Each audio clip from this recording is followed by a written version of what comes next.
안녕하십니까? 인간의 마음과 삶의 깊은 이면을 탐구하는 채널에 오신 것을 환영합니다. 오늘 우리는 매우 특별하고 또 한편으로는 가슴 아픈 이야기를 나누려 합니다. 세상에서 가장 무거운 짐은 무엇일까요? 어쩌면 우리 몸의 무게가 아니라 우리 마음을 짓누르는 어두운 그림자일지도 모릅니다. 오늘 이야기는 단순히 체중 감량에 대한 것이 아닙니다. 자기 자신과 주변 사람들까지 파괴하는 자기애, 즉 나르시시즘과 교묘한 조종이라는 심리적 괴물에 대한 깊은 고찰입니다. 우리가 살펴볼 인물들은 미국의 한 다큐멘터리 프로그램에 등장했던 초고도 비만 환자들입니다. 270kg이 훌쩍 넘는 이들은 생사의 기로에서 마지막 희망을 찾아 전문가의 도움을 받게 됩니다. 하지만 진짜 싸움은 체중계 위가 아닌 그들의 마음 속에서 벌어집니다. 이 어렵지만 중요한 이야기를 시작하기에 앞서 인간의 마음에 대한 깊은 이해가 우리 삶에 꼭 필요하다고 믿으신다면 잠시 시간을 내어 구독과 알림 설정을 부탁드립니다. 여러분의 소중한 관심이 저희가 더 의미 있는 콘텐츠를 만드는데 가장 큰 힘이 됩니다. 자, 그럼 이제 그들의 삶 속으로 들어가 보겠습니다. 첫 번째 인물은 자신의 분노와 특권의식에 잠식된 남자, 마이클입니다. 마이클은 극도로 엄격한 가정에서 자랐습니다. 그 억압된 환경은 훗날 그의 분노가 되어 가장 가까운 가족, 특히 아내인 로니를 향해 폭발했습니다. 그는 자신이 겪는 고통을 아내가 전혀 이해하지 못한다며 비난했고 아주 사소한 일에도 아내와 아이들에게 끔찍한 언어폭력을 퍼부었습니다. 로니와 딸 브리아나는 생계를 위해 허리가 부서져라 일했습니다. 딸은 2개의 아르바이트를 하며 학교에 다녔고 로니 역시 학업과 일을 병행하며 돈을 벌어야 했습니다. 하지만 마이클은 그런 가족의 희생을 당연하게 여기며 끊임없이 정신적으로 그들을 학대했습니다. 이 끔찍한 심리적 고문은 결국 끔찍한 신체적 폭력으로 이어졌습니다. 어느 날 말다툼 끝에 화장실로 들어간 마이클을 따라 로니가 문을 열자 그는 온 힘을 다해 문을 닫아버렸습니다. 그 충격으로 로니는 손가락 하나를 잃고 맙니다. 마이클의 마음속에는 늘 자신이 피해자라는 생각뿐이었습니다. 주변 사람들에게 실질적인 고통을 주면서도 그는 자신이야말로 세상에서 가장 불쌍한 사람이라고 믿었습니다. 결국 이 끊임없는 학대를 견디다 못한 로니는 그를 떠나기로 결심합니다. 놀랍게도 마이클은 이후 전문가의 도움으로 약 136kg을 감량하는 데 성공합니다. 하지만 그의 폭력적이고 자기중심적인 성격은 조금도 변하지 않았습니다. 그의 이야기는 우리에게 질문을 던집니다. 외적인 변화가 과연 진정한 변화일 수 있을까요? 내면의 괴물을 그대로 둔 채 얻은 성공이 무슨 의미가 있을까요? 마이클의 폭력이 직접적이고 공격적이었다면 두 번째 인물 폴리는 교묘한 변명과 책임 회피로 아들의 삶을 오가맨 경우입니다. 폴리는 핑계의 여왕이었습니다. 그녀는 변화의 기회가 올 때마다 온갖 이유를 대며 책임을 다른 사람에게 떠넘겼습니다. 의사가 그녀의 운동량에 대해 묻자 그녀는 거실을 몇 번 왔다 갔다 해요 라고 대답했습니다. 밖에는 나가지 않느냐는 질문에는 아직은요 라며 애매하게 넘어갔습니다. 그녀의 가장 큰 희생양은 21살의 아들 딜런이었습니다. 폴리는 아들을 자신의 간병인으로 묶어두고 자신의 모든 잘못된 선택을 아들의 탓으로 돌렸습니다. 심지어 의사가 누가 건강에 해로운 간식을 사다 줍니까? 라고 물었을 때 그녀는 이렇게 말했습니다. 아들에게 시켰어요. 하지만 그의 잘못이 아니에요. 제가 엄마라는 지위를 남용해서 억지로 시킨 거예요. 이 말은 언뜻 아들을 감싸는 것 같지만 실은 아들을 자신의 나약함의 공범으로 만들고 자신의 책임을 교묘하게 회피하는 고도의 조종 기술이었습니다. 병원에 입원하라는 권유에도 그녀는 혼자서 할 수 있을 것 같다며 거부했고, 물리치료에 대해서는 그런 말을 들은 적 없다며 거짓말을 했습니다. 수술 후에도 그녀의 태도는 변하지 않았습니다. 의사가 운동을 권하자 지금은 안 돼요. 옷을 안 입었어요 라며 거부했습니다.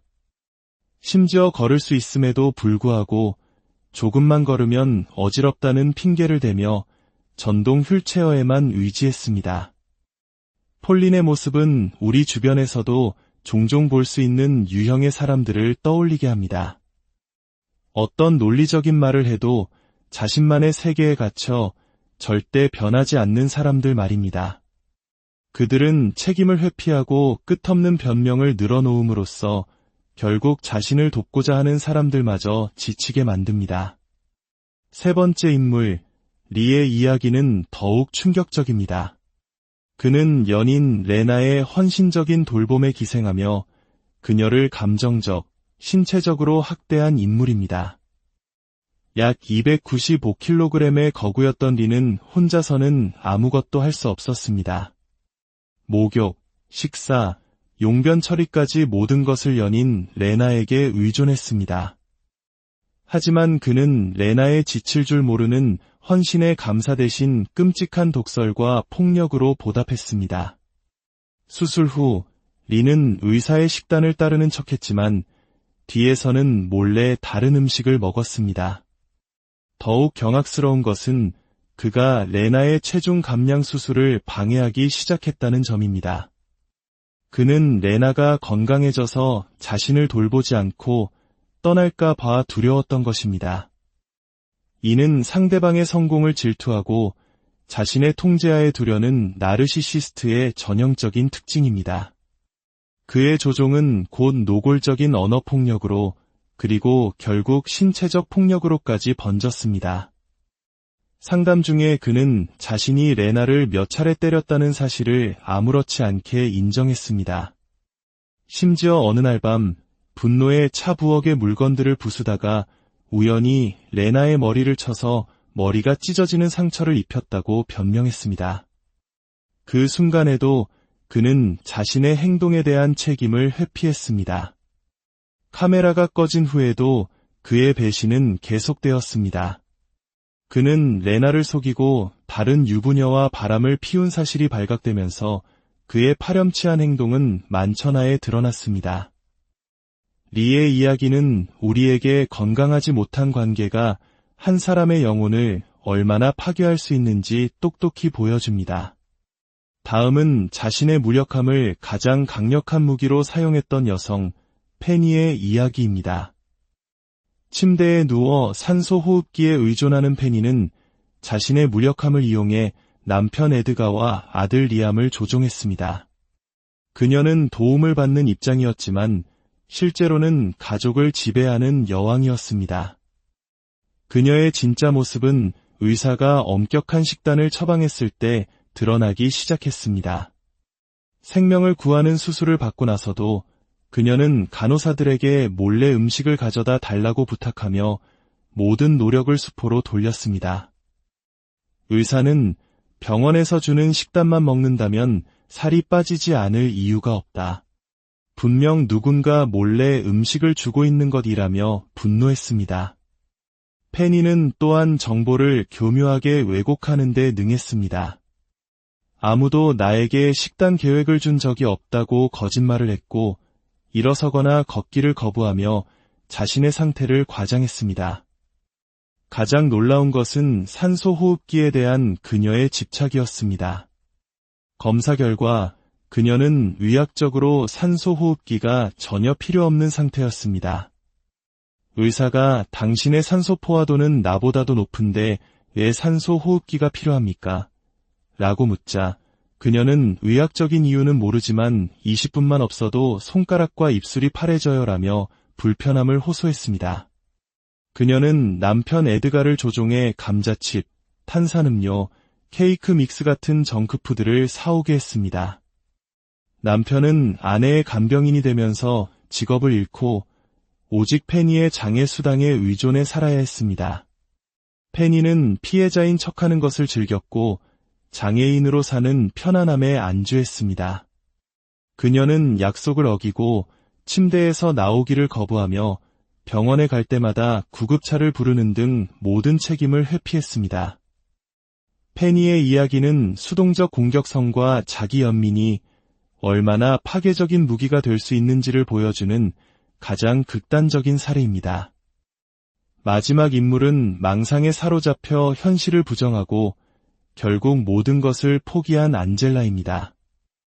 안젤라는 과거에 자녀의 양육권을 잃은 깊은 트라우마를 가지고 있었습니다.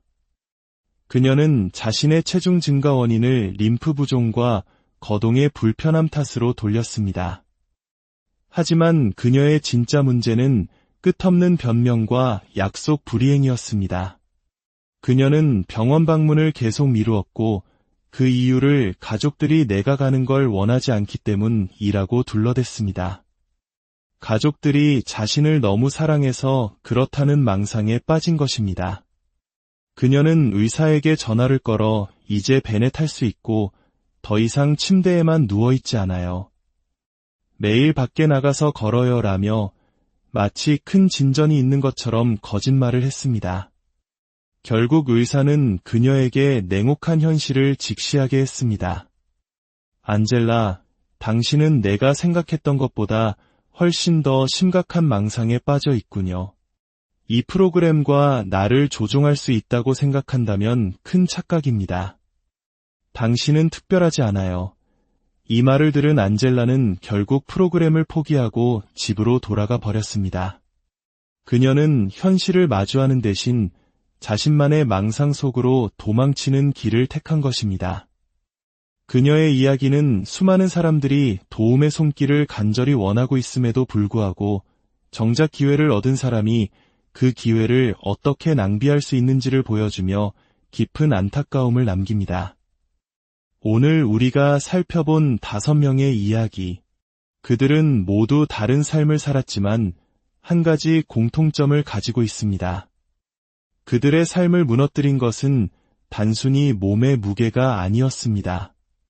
그것은 현실을 인정하기를 거부하는 거대한 자아, 타인을 자신의 욕망을 위한 도구로만 여기는 나르시시즘, 그리고 책임을 회피하려는 비겁함이었습니다. 이들의 이야기는 우리 자신을 돌아보게 합니다. 혹시 우리도 스스로를 가두는 마음의 벽을 쌓고 있지는 않은가요? 우리가 외면하고 있는 진실은 무엇인가요?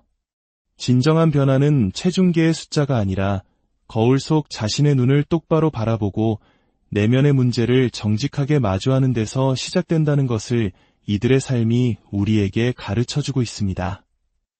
인간 심리에 대한 깊은 탐구에 함께해 주셔서 감사합니다. 저희는 또 다른 통찰력 있는 이야기로 다시 안녕하십니까?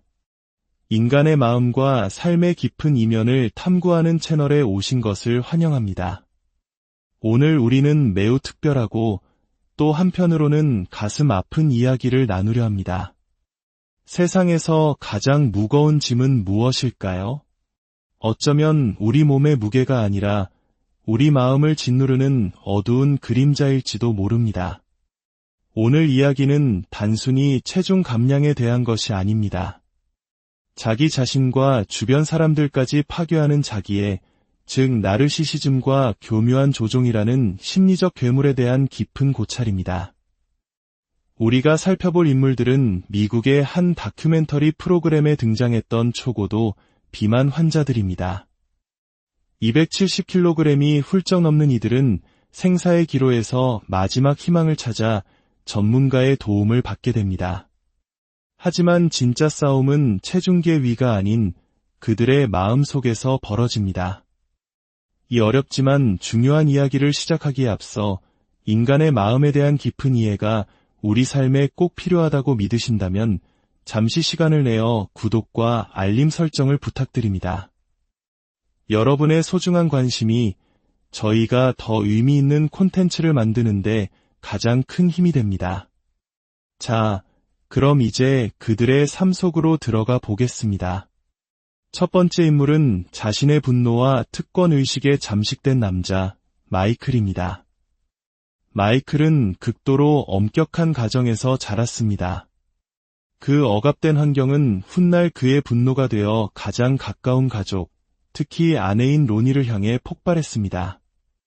그는 자신이 겪는 고통을 아내가 전혀 이해하지 못한다며 비난했고, 아주 사소한 일에도 아내와 아이들에게 끔찍한 언어폭력을 퍼부었습니다.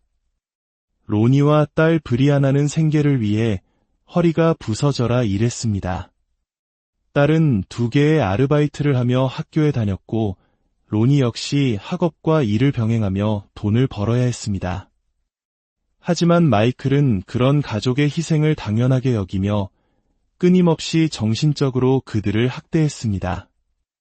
이 끔찍한 심리적 고문은 결국 끔찍한 신체적 폭력으로 이어졌습니다. 어느 날 말다툼 끝에 화장실로 들어간 마이클을 따라 로니가 문을 열자 그는 온 힘을 다해 문을 닫아버렸습니다. 그 충격으로 로니는 손가락 하나를 잃고 맙니다. 마이클의 마음속에는 늘 자신이 피해자라는 생각뿐이었습니다.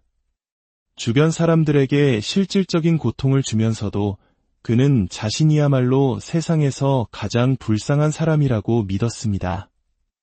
결국 이 끊임없는 학대를 견디다 못한 로니는 그를 떠나기로 결심합니다. 놀랍게도 마이클은 이후 전문가의 도움으로 약 136kg을 감량하는 데 성공합니다. 하지만 그의 폭력적이고 자기중심적인 성격은 조금도 변하지 않았습니다. 그의 이야기는 우리에게 질문을 던집니다. 외적인 변화가 과연 진정한 변화일 수 있을까요? 내면의 괴물을 그대로 둔 채 얻은 성공이 무슨 의미가 있을까요? 마이클의 폭력이 직접적이고 공격적이었다면 두 번째 인물 폴리는 교묘한 변명과 책임 회피로 아들의 삶을 오가맨 경우입니다. 폴리는 핑계의 여왕이었습니다. 그녀는 변화의 기회가 올 때마다 온갖 이유를 대며 책임을 다른 사람에게 떠넘겼습니다. 의사가 그녀의 운동량에 대해 묻자 그녀는 거실을 몇 번 왔다 갔다 해요 라고 대답했습니다. 밖에는 나가지 않느냐는 질문에는 아직은요 라며 애매하게 넘어갔습니다. 그녀의 가장 큰 희생양은 21살의 아들 딜런이었습니다. 폴리는 아들을 자신의 간병인으로 묶어두고 자신의 모든 잘못된 선택을 아들의 탓으로 돌렸습니다. 심지어 의사가 누가 건강에 해로운 간식을 사다 줍니까? 라고 물었을 때 그녀는 이렇게 말했습니다. 아들에게 시켰어요.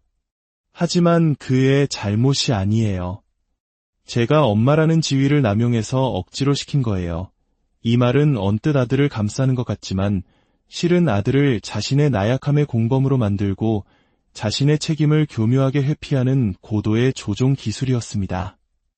병원에 입원하라는 권유에도 그녀는 혼자서 할 수 있을 것 같다며 거부했고 물리치료에 대해서는 그런 말을 들은 적 없다며 거짓말을 했습니다.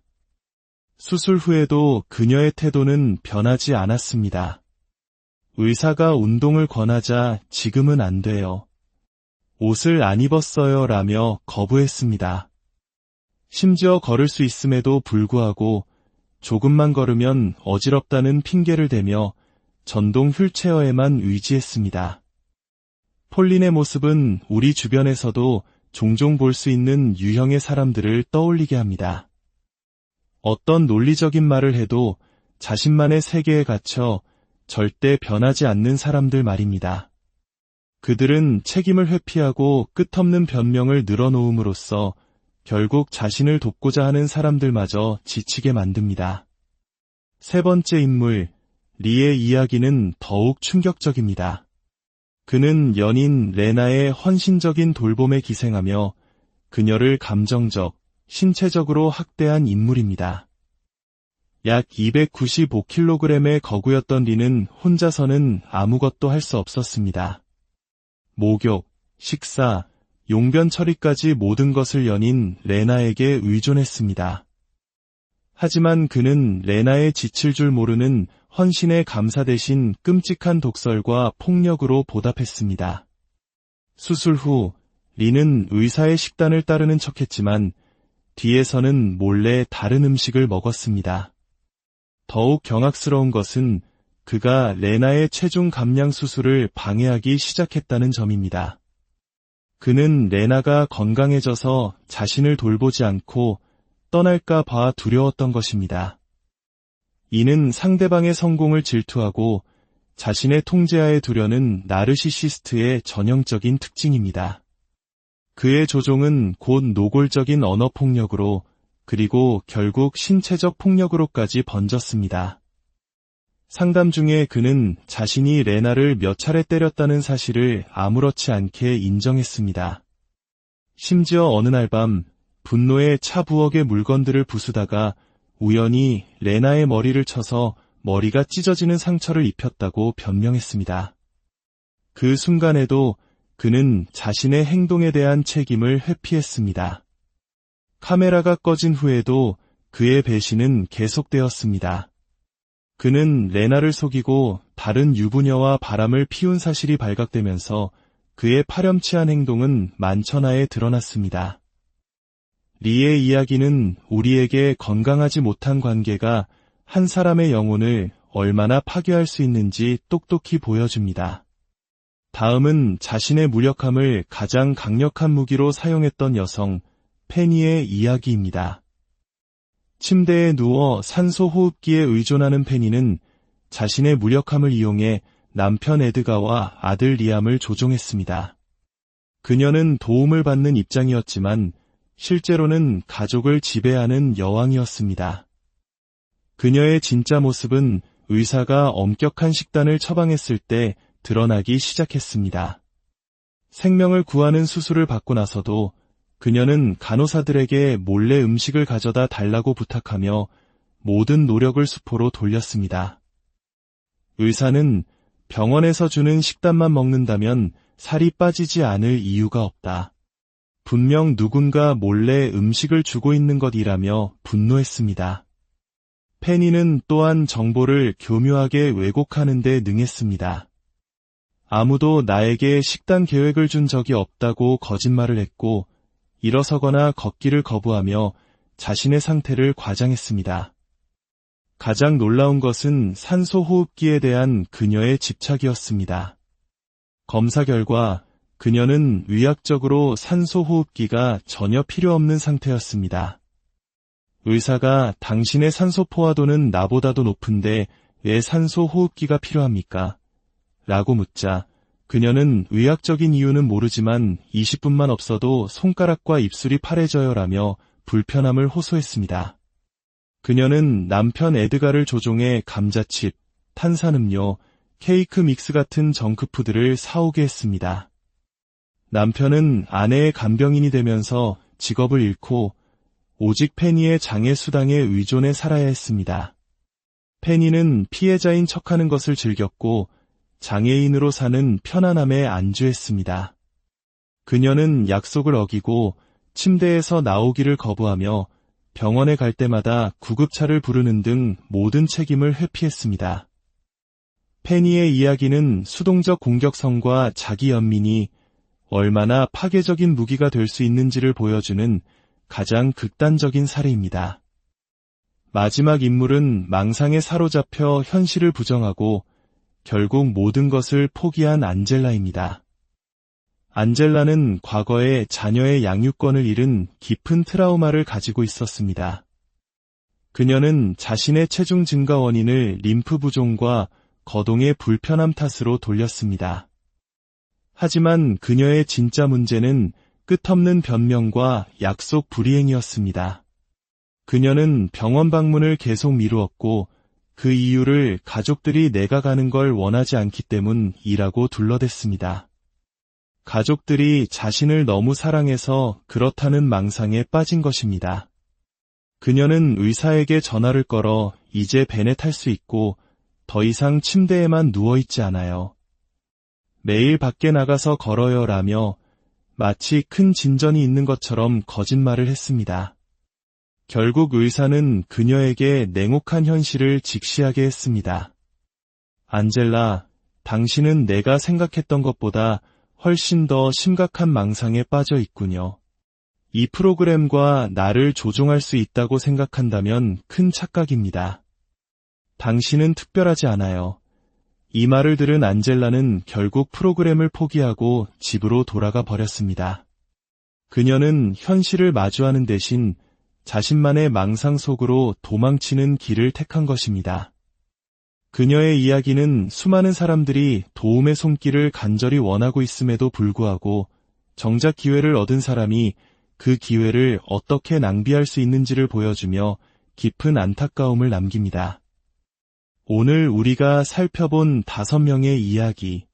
그들은 모두 다른 삶을 살았지만 한 가지 공통점을 가지고 있습니다. 그들의 삶을 무너뜨린 것은 단순히 몸의 무게가 아니었습니다. 그것은 현실을 인정하기를 거부하는 거대한 자아, 타인을 자신의 욕망을 위한 도구로만 여기는 나르시시즘, 그리고 책임을 회피하려는 비겁함이었습니다. 이들의 이야기는 우리 자신을 돌아보게 합니다. 혹시 우리도 스스로를 가두는 마음의 벽을 쌓고 있지는 않은가요? 우리가 외면하고 있는 진실은 무엇인가요?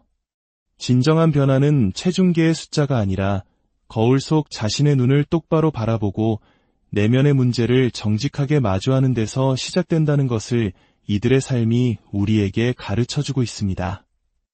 인간 심리에 대한 깊은 탐구에 함께해 주셔서 감사합니다. 저희는 또 다른 통찰력 있는 이야기로 다시 안녕하십니까? 인간의 마음과 삶의 깊은 이면을 탐구하는 채널에 오신 것을 환영합니다.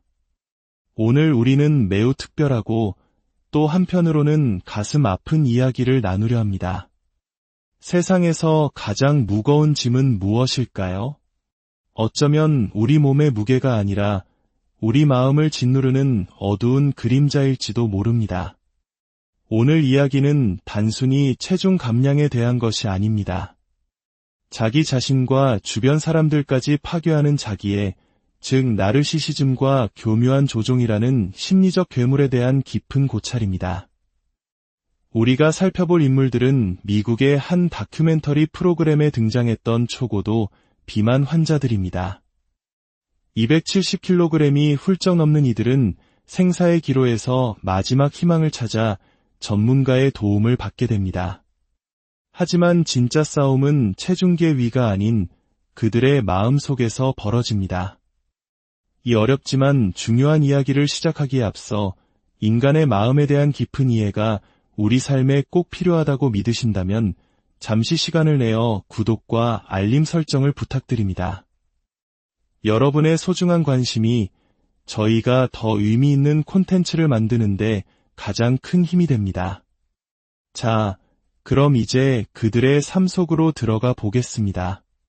첫 번째 인물은 자신의 분노와 특권의식에 잠식된 남자, 마이클입니다. 마이클은 극도로 엄격한 가정에서 자랐습니다. 그 억압된 환경은 훗날 그의 분노가 되어 가장 가까운 가족, 특히 아내인 로니를 향해 폭발했습니다. 그는 자신이 겪는 고통을 아내가 전혀 이해하지 못한다며 비난했고 아주 사소한 일에도 아내와 아이들에게 끔찍한 언어폭력을 퍼부었습니다. 로니와 딸 브리아나는 생계를 위해 허리가 부서져라 일했습니다. 딸은 2개의 아르바이트를 하며 학교에 다녔고 로니 역시 학업과 일을 병행하며 돈을 벌어야 했습니다. 하지만 마이클은 그런 가족의 희생을 당연하게 여기며 끊임없이 정신적으로 그들을 학대했습니다. 이 끔찍한 심리적 고문은 결국 끔찍한 신체적 폭력으로 이어졌습니다. 어느 날 말다툼 끝에 화장실로 들어간 마이클을 따라 로니가 문을 열자 그는 온 힘을 다해 문을 닫아버렸습니다. 그 충격으로 로니는 손가락 하나를 잃고 맙니다.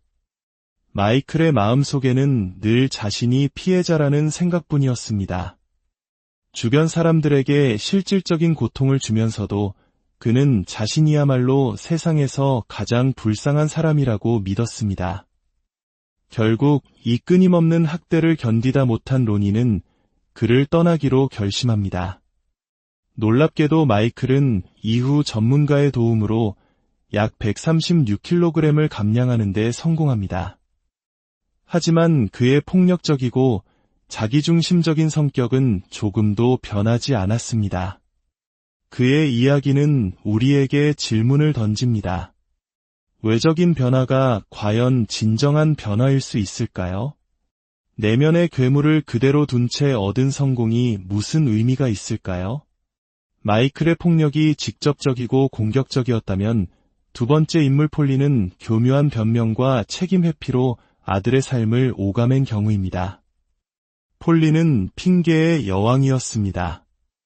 그녀는 변화의 기회가 올 때마다 온갖 이유를 대며 책임을 다른 사람에게 떠넘겼습니다. 의사가 그녀의 운동량에 대해 묻자 그녀는 거실을 몇 번 왔다 갔다 해요 라고 대답했습니다. 밖에는 나가지 않느냐는 질문에는 아직은요 라며 애매하게 넘어갔습니다. 그녀의 가장 큰 희생양은 21살의 아들 딜런이었습니다. 폴리는 아들을 자신의 간병인으로 묶어두고 자신의 모든 잘못된 선택을 아들의 탓으로 돌렸습니다. 심지어 의사가 누가 건강에 해로운 간식을 사다 줍니까? 라고 물었을 때 그녀는 이렇게 말했습니다. 아들에게 시켰어요. 하지만 그의 잘못이 아니에요. 제가 엄마라는 지위를 남용해서 억지로 시킨 거예요. 이 말은 언뜻 아들을 감싸는 것 같지만 실은 아들을 자신의 나약함의 공범으로 만들고 자신의 책임을 교묘하게 회피하는 고도의 조종 기술이었습니다. 병원에 입원하라는 권유에도 그녀는 혼자서 할 수 있을 것 같다며 거부했고 물리치료에 대해서는 그런 말을 들은 적 없다며 거짓말을 했습니다. 수술 후에도 그녀의 태도는 변하지 않았습니다. 의사가 운동을 권하자 지금은 안 돼요. 옷을 안 입었어요 라며 거부했습니다. 심지어 걸을 수 있음에도 불구하고 조금만 걸으면 어지럽다는 핑계를 대며 전동 휠체어에만 의지했습니다. 폴린의 모습은 우리 주변에서도 종종 볼 수 있는 유형의 사람들을 떠올리게 합니다. 어떤 논리적인 말을 해도 자신만의 세계에 갇혀 절대 변하지 않는 사람들 말입니다. 그들은 책임을 회피하고 끝없는 변명을 늘어놓음으로써 결국 자신을 돕고자 하는 사람들마저 지치게 만듭니다. 세 번째 인물, 리의 이야기는 더욱 충격적입니다. 그는 연인 레나의 헌신적인 돌봄에 기생하며 그녀를 감정적, 신체적으로 학대한 인물입니다. 약 295kg의 거구였던 리는 혼자서는 아무것도 할 수 없었습니다. 목욕, 식사, 용변 처리까지 모든 것을 연인 레나에게 의존했습니다. 하지만 그는 레나의 지칠 줄 모르는 헌신의 감사 대신 끔찍한 독설과 폭력으로 보답했습니다. 수술 후 리는 의사의 식단을 따르는 척했지만 뒤에서는 몰래 다른 음식을 먹었습니다. 더욱 경악스러운 것은 그가 레나의 체중 감량 수술을 방해하기 시작했다는 점입니다. 그는 레나가 건강해져서 자신을 돌보지 않고 떠날까 봐 두려웠던 것입니다.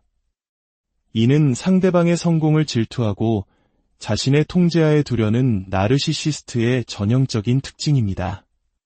그의 조종은 곧 노골적인 언어폭력으로 그리고 결국 신체적 폭력으로까지 번졌습니다.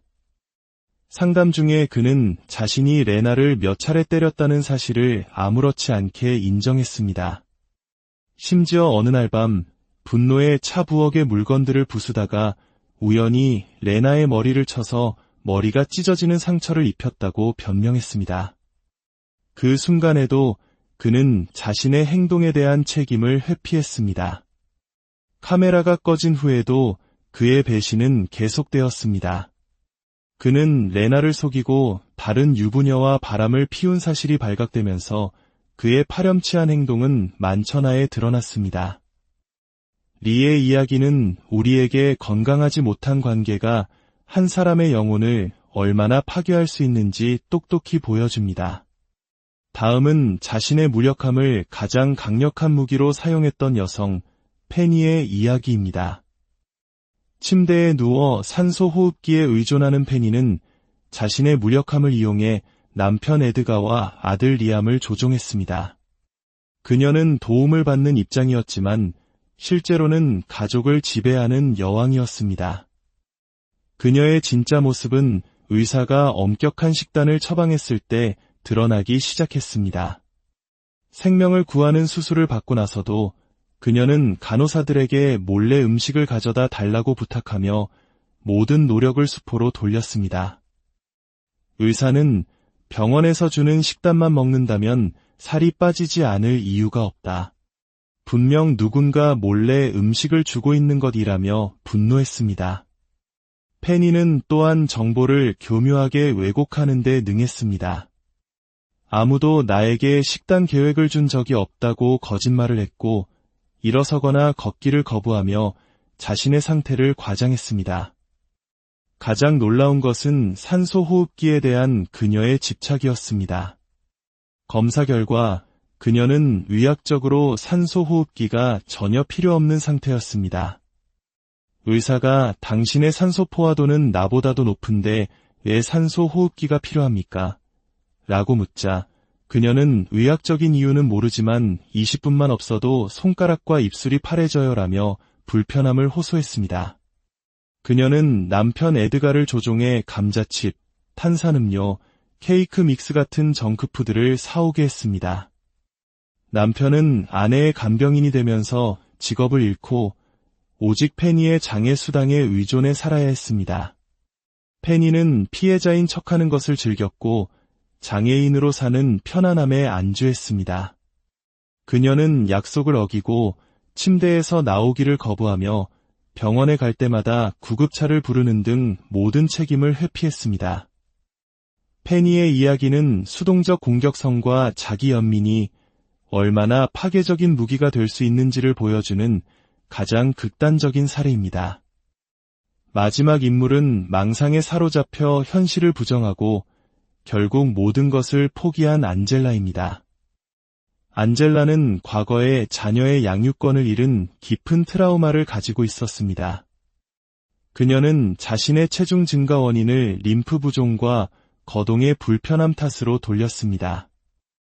하지만 그녀의 진짜 문제는 끝없는 변명과 약속 불이행이었습니다. 그녀는 병원 방문을 계속 미루었고 그 이유를 가족들이 내가 가는 걸 원하지 않기 때문이라고 둘러댔습니다. 가족들이 자신을 너무 사랑해서 그렇다는 망상에 빠진 것입니다. 그녀는 의사에게 전화를 걸어 이제 벤에 탈 수 있고 더 이상 침대에만 누워있지 않아요. 매일 밖에 나가서 걸어요 라며 마치 큰 진전이 있는 것처럼 거짓말을 했습니다. 결국 의사는 그녀에게 냉혹한 현실을 직시하게 했습니다. 안젤라, 당신은 내가 생각했던 것보다 훨씬 더 심각한 망상에 빠져 있군요. 이 프로그램과 나를 조종할 수 있다고 생각한다면 큰 착각입니다. 당신은 특별하지 않아요. 이 말을 들은 안젤라는 결국 프로그램을 포기하고 집으로 돌아가 버렸습니다. 그녀는 현실을 마주하는 대신 자신만의 망상 속으로 도망치는 길을 택한 것입니다.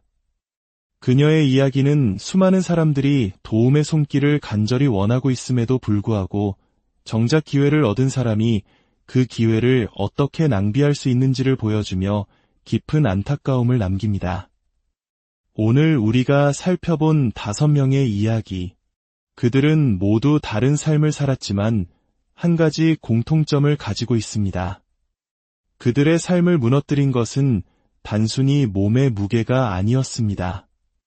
그것은 현실을 인정하기를 거부하는 거대한 자아, 타인을 자신의 욕망을 위한 도구로만 여기는 나르시시즘, 그리고 책임을 회피하려는 비겁함이었습니다.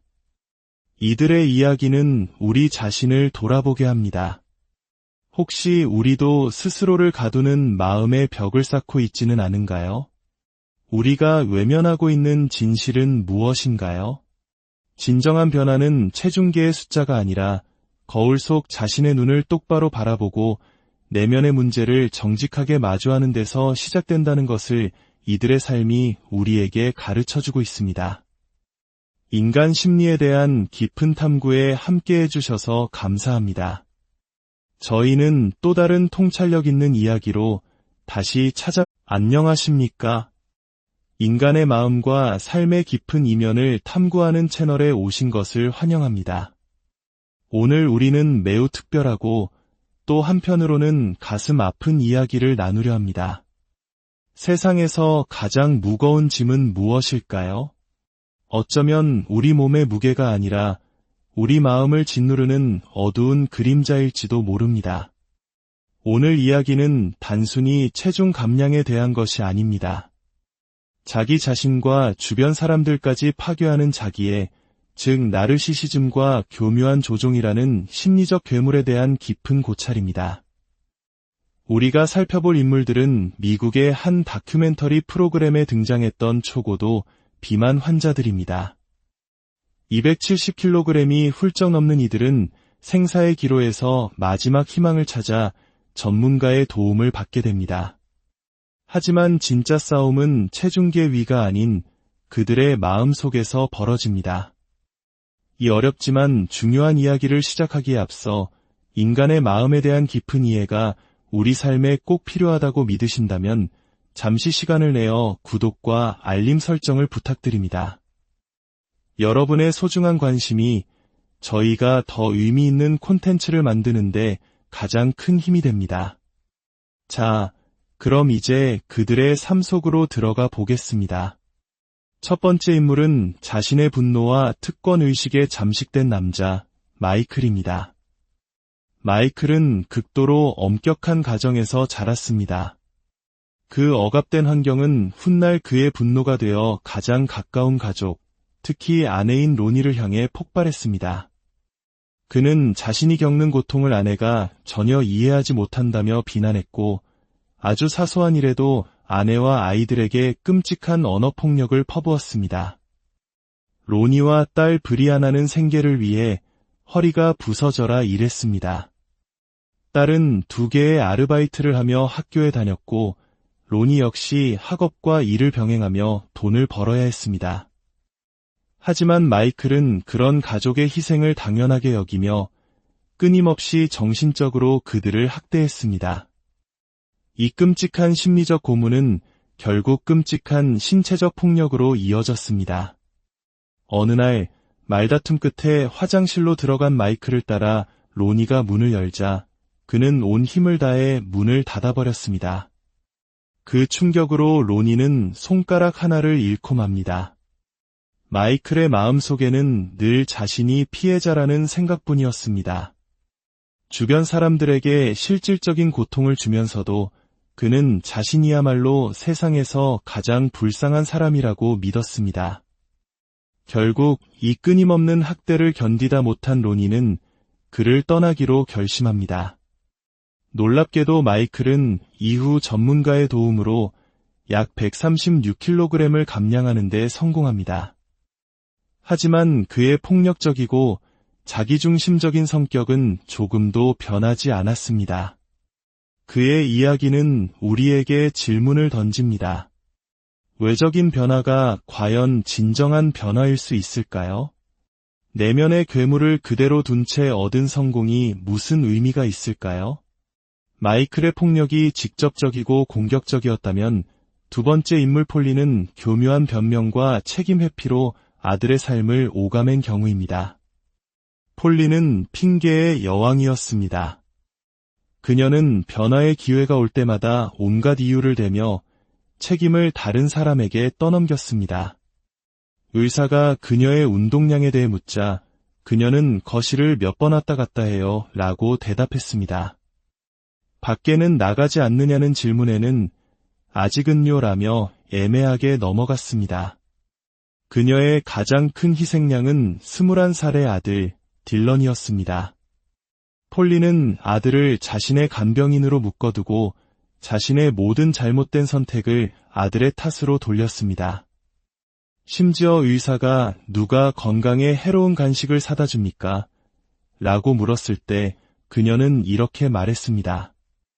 아들에게 시켰어요. 하지만 그의 잘못이 아니에요. 제가 엄마라는 지위를 남용해서 억지로 시킨 거예요. 이 말은 언뜻 아들을 감싸는 것 같지만 실은 아들을 자신의 나약함의 공범으로 만들고 자신의 책임을 교묘하게 회피하는 고도의 조종 기술이었습니다. 병원에 입원하라는 권유에도 그녀는 혼자서 할 수 있을 것 같다며 거부했고 물리치료에 대해서는 그런 말을 들은 적 없다며 거짓말을 했습니다. 수술 후에도 그녀의 태도는 변하지 않았습니다. 의사가 운동을 권하자 지금은 안 돼요. 옷을 안 입었어요 라며 거부했습니다. 심지어 걸을 수 있음에도 불구하고 조금만 걸으면 어지럽다는 핑계를 대며 전동 휠체어에만 의지했습니다. 폴린의 모습은 우리 주변에서도 종종 볼 수 있는 유형의 사람들을 떠올리게 합니다. 어떤 논리적인 말을 해도 자신만의 세계에 갇혀 절대 변하지 않는 사람들 말입니다. 그들은 책임을 회피하고 끝없는 변명을 늘어놓음으로써 결국 자신을 돕고자 하는 사람들마저 지치게 만듭니다. 세 번째 인물, 리의 이야기는 더욱 충격적입니다. 그는 연인 레나의 헌신적인 돌봄에 기생하며 그녀를 감정적, 신체적으로 학대한 인물입니다. 약 295kg의 거구였던 리는 혼자서는 아무것도 할 수 없었습니다. 목욕, 식사, 용변 처리까지 모든 것을 연인 레나에게 의존했습니다. 하지만 그는 레나의 지칠 줄 모르는 헌신의 감사 대신 끔찍한 독설과 폭력으로 보답했습니다. 수술 후 리는 의사의 식단을 따르는 척했지만 뒤에서는 몰래 다른 음식을 먹었습니다. 더욱 경악스러운 것은 그가 레나의 체중 감량 수술을 방해하기 시작했다는 점입니다. 그는 레나가 건강해져서 자신을 돌보지 않고 떠날까 봐 두려웠던 것입니다. 이는 상대방의 성공을 질투하고 자신의 통제하에 두려는 나르시시스트의 전형적인 특징입니다. 그의 조종은 곧 노골적인 언어폭력으로 그리고 결국 신체적 폭력으로까지 번졌습니다. 상담 중에 그는 자신이 레나를 몇 차례 때렸다는 사실을 아무렇지 않게 인정했습니다. 심지어 어느 날 밤 분노에 차 부엌의 물건들을 부수다가 우연히 레나의 머리를 쳐서 머리가 찢어지는 상처를 입혔다고 변명했습니다. 그 순간에도 그는 자신의 행동에 대한 책임을 회피했습니다. 카메라가 꺼진 후에도 그의 배신은 계속되었습니다. 그는 레나를 속이고 다른 유부녀와 바람을 피운 사실이 발각되면서 그의 파렴치한 행동은 만천하에 드러났습니다. 리의 이야기는 우리에게 건강하지 못한 관계가 한 사람의 영혼을 얼마나 파괴할 수 있는지 똑똑히 보여줍니다. 다음은 자신의 무력함을 가장 강력한 무기로 사용했던 여성, 페니의 이야기입니다. 침대에 누워 산소 호흡기에 의존하는 페니는 자신의 무력함을 이용해 남편 에드가와 아들 리암을 조종했습니다. 그녀는 도움을 받는 입장이었지만 실제로는 가족을 지배하는 여왕이었습니다. 그녀의 진짜 모습은 의사가 엄격한 식단을 처방했을 때 드러나기 시작했습니다. 생명을 구하는 수술을 받고 나서도 그녀는 간호사들에게 몰래 음식을 가져다 달라고 부탁하며 모든 노력을 수포로 돌렸습니다. 의사는 병원에서 주는 식단만 먹는다면 살이 빠지지 않을 이유가 없다. 분명 누군가 몰래 음식을 주고 있는 것이라며 분노했습니다. 페니는 또한 정보를 교묘하게 왜곡하는 데 능했습니다. 아무도 나에게 식단 계획을 준 적이 없다고 거짓말을 했고 일어서거나 걷기를 거부하며 자신의 상태를 과장했습니다.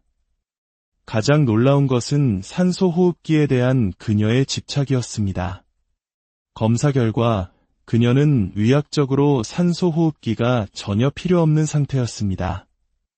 의사가 당신의 산소 포화도는 나보다도 높은데 왜 산소 호흡기가 필요합니까? 라고 묻자 그녀는 의학적인 이유는 모르지만 20분만 없어도 손가락과 입술이 파래져요라며 불편함을 호소했습니다.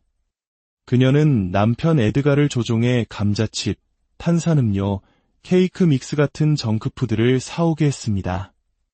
남편은 아내의 간병인이 되면서 직업을 잃고 오직 페니의 장애 수당에 의존해 살아야 했습니다.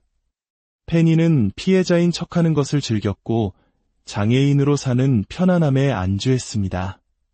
그녀는 약속을 어기고 침대에서 나오기를 거부하며 병원에 갈 때마다 구급차를 부르는 등 모든 책임을 회피했습니다.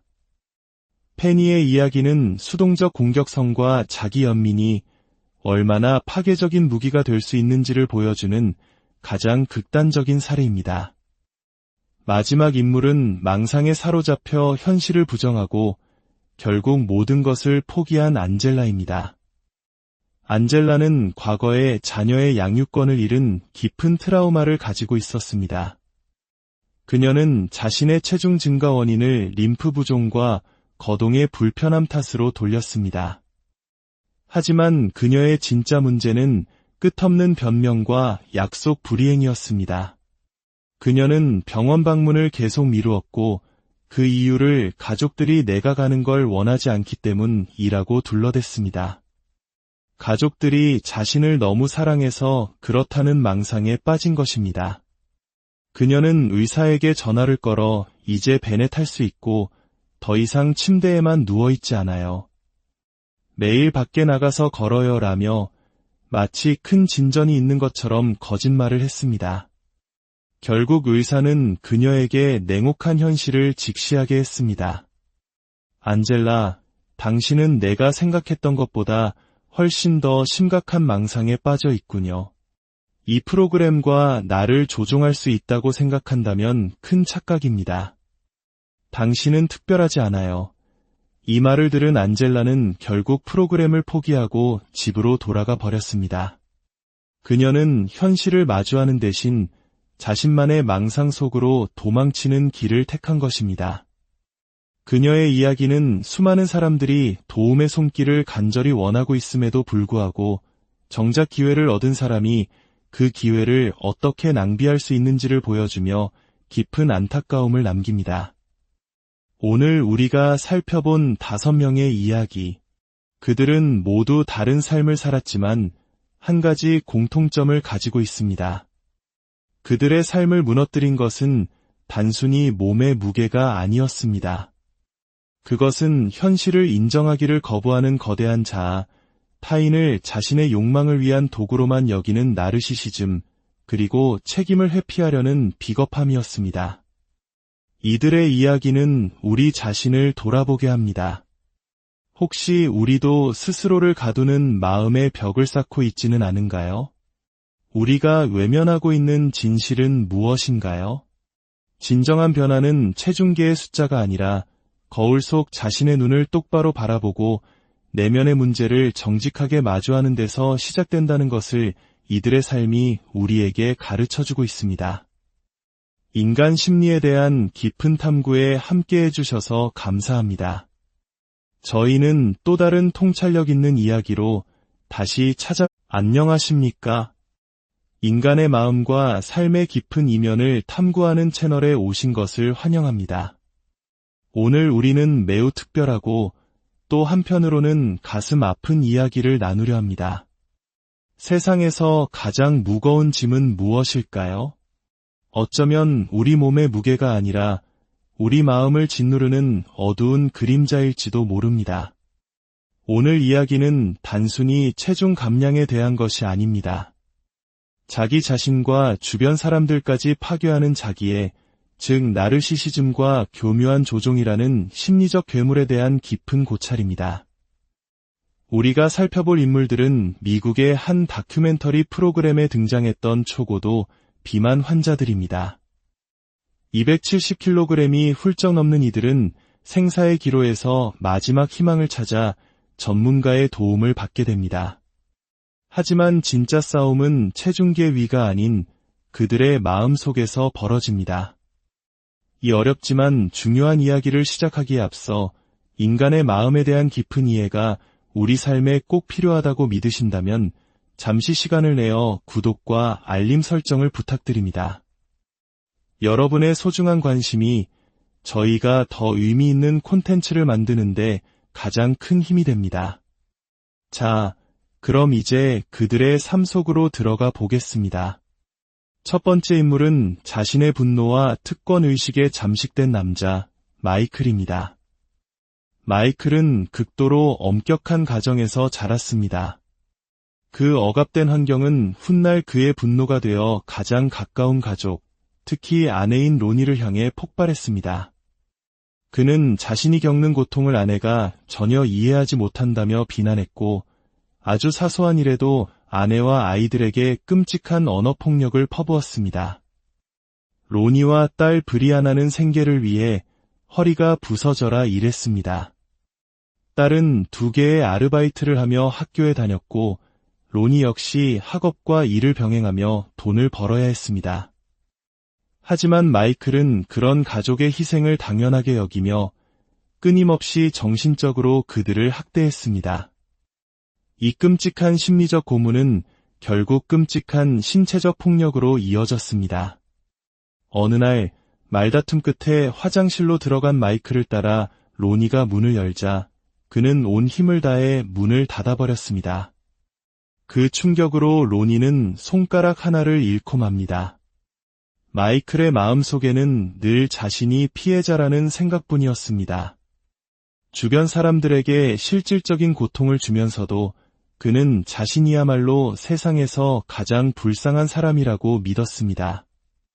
결국 이 끊임없는 학대를 견디다 못한 로니는 그를 떠나기로 결심합니다.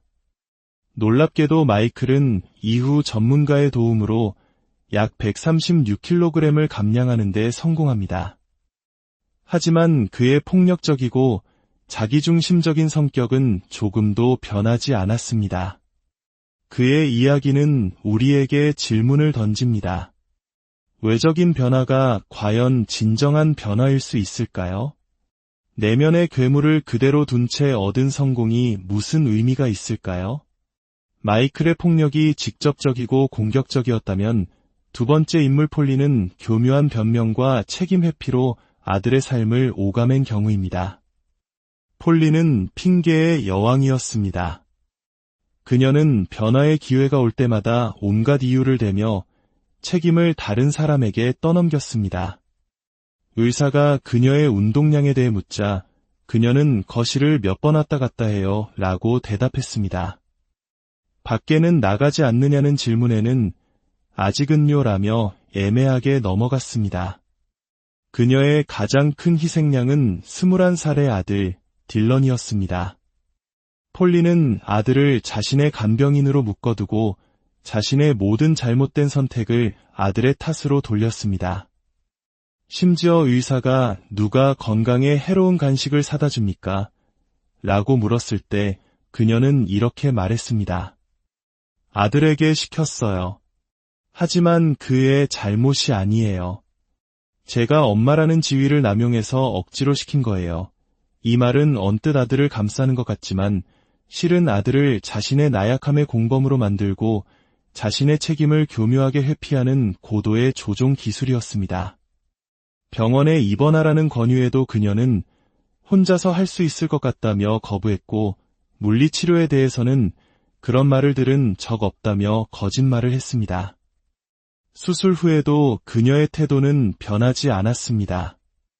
의사가 운동을 권하자 지금은 안 돼요. 옷을 안 입었어요 라며 거부했습니다. 심지어 걸을 수 있음에도 불구하고 조금만 걸으면 어지럽다는 핑계를 대며 전동 휠체어에만 의지했습니다. 폴린의 모습은 우리 주변에서도 종종 볼 수 있는 유형의 사람들을 떠올리게 합니다. 어떤 논리적인 말을 해도 자신만의 세계에 갇혀 절대 변하지 않는 사람들 말입니다. 그들은 책임을 회피하고 끝없는 변명을 늘어놓음으로써 결국 자신을 돕고자 하는 사람들마저 지치게 만듭니다. 세 번째 인물, 리의 이야기는 더욱 충격적입니다. 그는 연인 레나의 헌신적인 돌봄에 기생하며 그녀를 감정적, 신체적으로 학대한 인물입니다. 약 295kg의 거구였던 리는 혼자서는 아무것도 할 수 없었습니다. 목욕, 식사, 용변 처리